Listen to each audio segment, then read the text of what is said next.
Hello sir, sir నేను చాందినిని. Hi Chandini, how are you? I'm not so fine. నేను వెంటనే ఎలాగైనా మిమ్మల్ని కలుసుకోవాలి. ఏంటి విషయం? విషయం ఏంటో నేను నేరుగా చెప్తాను. We must meet. నేను వెంటనే మీతో ఒక విషయం చెప్పాలి. It's urgent. నేను ఇంటి నుంచి బయలుదేరుతున్నాను. మధ్యాహ్నం వరకు నేను బ్రిటిష్ లైబ్రరీలో ఉంటాను. Can you please just come over? Yeah, I shall come. ఏమ్మా, నువ్వు కాఫీ తాగవలేదా? లేదు.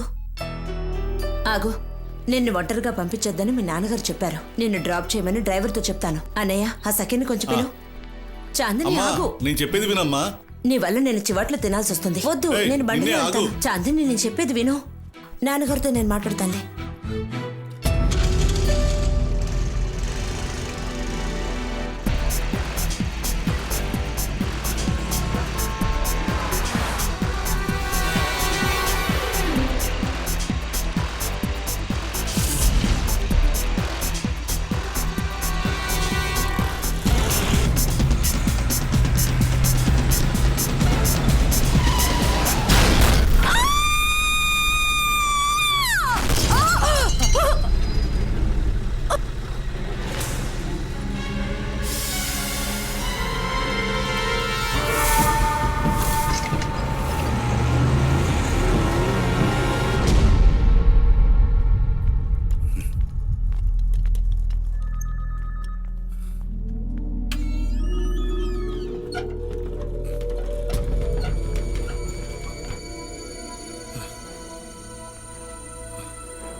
మీరు మా అమ్మాయి మొహం చూడటానికి వీల్లేదు. తను చనిపోవడానికి కారణం మీరే.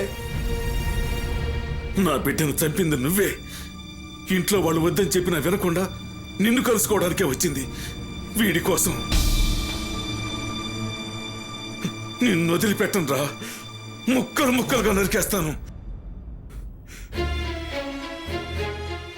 సాహెబ్, నేను చెప్పబోయే విషయం మీకు బాధ కలిగించవచ్చు. మీ అమ్మాయి చనిపోవడానికి అసలు కారణం మీరే. మీరు చేసిన పాపాలు అనుభవించక తప్పదు. మీ అమ్మాయి చనిపోయింది యాక్సిడెంటల్గా కాదు, ప్రీ ప్లాన్ మర్డర్. మీరే కారణాగునైతే పెంచి పోషించారో అదే మీ అమ్మాయిని కాటేసింది. నువ్వు జరిపించిన మారణహోమంలో పరాయి వాళ్ల కూతురు చనిపోయినప్పుడు నువ్వు ఊహించలేదు అలాంటి రోజు నీకు వస్తుందని.